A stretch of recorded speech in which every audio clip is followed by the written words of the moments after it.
जो मोदी है वो कट्टर मुसलमानों का दुश्मन है।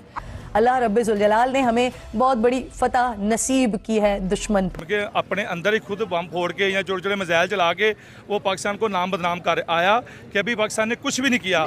जब करेगा ये हमारे ISPR का वादा है। हमें मीडिया को दिखाने की लोड़ नहीं होगी, हमारी गूंज भी आपको सुनाएगी और अल्हम्दुलिल्लाह दुनिया देखेगी जब हमारा हमला पाकिस्तान का होगा।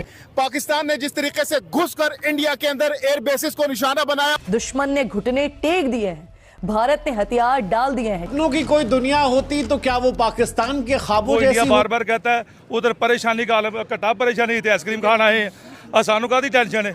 ਅਸੀਂ ਆਪਣੇ ਘਰਾਂ 'ਚ ਨਾ ਹੁੰਦੇ ਜੇ ਪਰੇਸ਼ਾਨੀ ਹੁੰਦੀ ਸਾਨੂੰ ਸਾਡਾ ਕਿਹੜਾ ਫੌਤਗੀ ਦਾ ਸਮਾਂ ਸਾਡੀਆਂ ਬੀਬੀਆਂ ਨੇ ਮੇਕਅਪ ਕਿੰਨਾ ਕੀਤਾ ਜੇ ਪਰੇਸ਼ਾਨੀ ਹੁੰਦੀ ਮੇਕਅਪ ਨਾ ਖਤਮ ਹੁੰਦਾ ਇਹ ਵੀ ਤਾਂ ਵੇਖੋ ਨਾ ਗੱਲ ਹੈ ਕਿ ਸਾਨੂੰ ਕੋਈ टेंशन नहीं हैगी कि घंटियां बजना शुरू हो गई हैं और अगर अब तो बस सब कुछ फतह हो गया तो पाकिस्तान की फौज ने पाकिस्तान का सौदा भारत के हाथों नहीं कर दिया।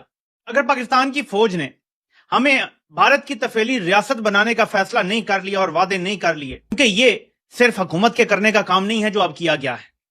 मैं आपको आगाह करता हूं जो सबसे बड़ी डेवलपमेंट हुई है वो इतनी खतरनाक है कि आप तस्वुर नहीं कर सकते।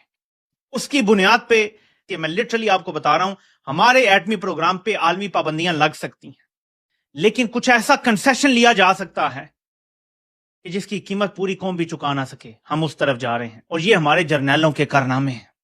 या तो हमने भारत की बगल बच्चा रियासत बनने का फैसला कर लिया जो किसी तरह से पाकिस्तान के मफाद में, यानी कभी भारत हमें तरक्की नहीं करने बेसिकली पाकिस्तान का इस जंग में बहुत, अगर आप पाकिस्तानी जनरल हैं या पाकिस्तानी स्ट्रेटेजिक कम्युनिटी है तो आपकी फट जानी चाहिए, बिकॉज आपने सिर्फ 1 घंटा अच्छा परफॉर्मेंस किया है चार दिन में, बाकी जूते पड़े ना तो आपने ब्लॉक कर सके attacks on the terrorist sites जो पहले फर्स्ट राउंड में जो इंडिया ने किया, फिर जो थर्ड राउंड में इंडिया ने एयरपोर्ट्स को मारा उसको भी आप ब्लॉक नहीं कर सकते।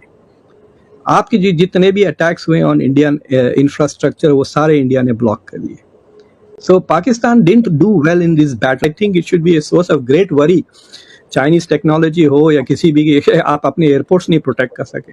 ये और बात है कि मैं कह रहा हूँ ना इंडिया हैंड ब्रेक लगा के गाड़ी चला रहा था। हमें इस टाइम तगड़ी लीडरशिप की जरूरत है जिसके पीछे अवाम खड़ी और ऐसी फौज की जरूरत है जो अवाम की सपोर्ट के साथ हो।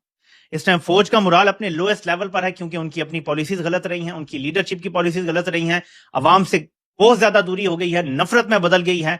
और इस दौरान जब आर्मी सतह पे ऐसी डेवलपमेंट हो रही हो तो क्या होता है ये आप खुद अंदाजा लगा सकते हैं। अगर हम थोड़ा से नटखट होते तो अगर जैसे आप कहते रहते हो कि हमने अगर कुरानिक कॉन्सेप्ट और समझा होता तो हम उसी पे ही उसको चेप सकते थे कि अगर इसकी शाहीन आई है, जिसको मैं शाहीन प्लास्टिक बैलिस्टिक की जगह प्लास्टिक मिसाइल बोलता हूँ, तो आज पेलोड नॉर्मल लेके आई है, कल क्या पता कि उसमें डर्टी बॉम्ब लेके आ जाए, परसों न्यूक्लियर वॉरहेड लेके आए। तो it was reason enough for India to attack. इसीलिए किराना को मारा क्या?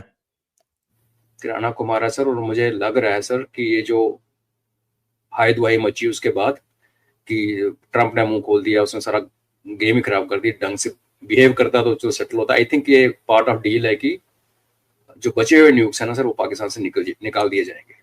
I think this is what India settled. इतना भरोसा हमें करना चाहिए अपनी लीडरशिप पे, क्योंकि पाकिस्तान जिसके ऊपर ये बोला जा रहा है जितना मर्जी सेलिब्रेट कर ले और हमारे यहाँ पप्पू शप्पू जो मर्जी पूछ ले, फैक्ट ये है कि पाकिस्तान अपने न्यूक्लियर एसेट्स को बचाने में नाकाम रही है सर।